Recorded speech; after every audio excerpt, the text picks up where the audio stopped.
चैत्र नवरात्रि 30 मार्च से शुरू हो रही है और 6 अप्रैल को खत्म होगी। यानी कि नवरात्रि में घट स्थापना 30 मार्च को होगी और रामनवमी 6 अप्रैल को होगी। नवरात्रि का आरंभ इस बार रविवार से होगा। इस बार माँ दुर्गा हाथी पर सवार होकर आएंगी।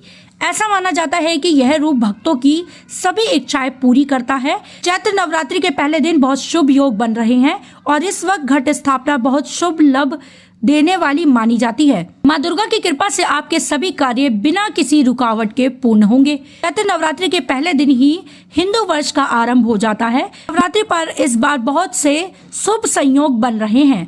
चैत्र नवरात्रि में कलश स्थापना 29 मार्च को होगी। इस बार माँ जगदम्बे की पूजा सर्वार्थ सिद्धि योग में होगी। 29 मार्च को शाम 4:32 पर प्रतिपदा तिथि शुरू हो रही है। यह तिथि 30 मार्च को दोपहर 12:45 तक रहेगी। इसका मतलब है कि पूजा का शुभ समय 29 मार्च की शाम से शुरू हो जाएगा और 30 मार्च को दोपहर 12:45 तक रहेगा।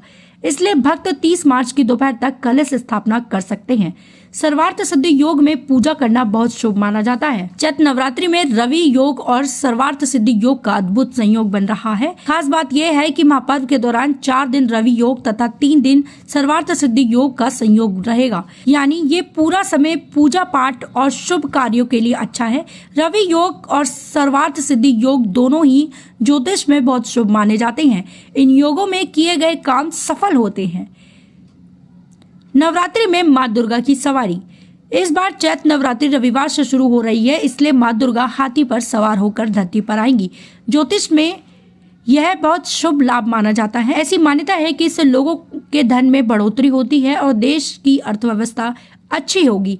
माँ दुर्गा हाथी पर सवार होकर आएंगी और 7 अप्रैल को हाथी पर सवार होकर ही वापस चली जाएंगी। कलश स्थापना का शुभ मुहूर्त इस साल 30 मार्च को सुबह 6:12 पर शुरू होगा, जो कि 10:22 तक रहेगा।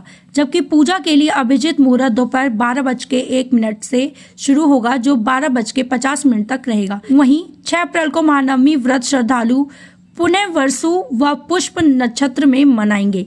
इस दिन सुबह 9:40 से तक यह मुहूर्त रहेगा। इसके बाद पुष्प नक्षत्र रहेगा।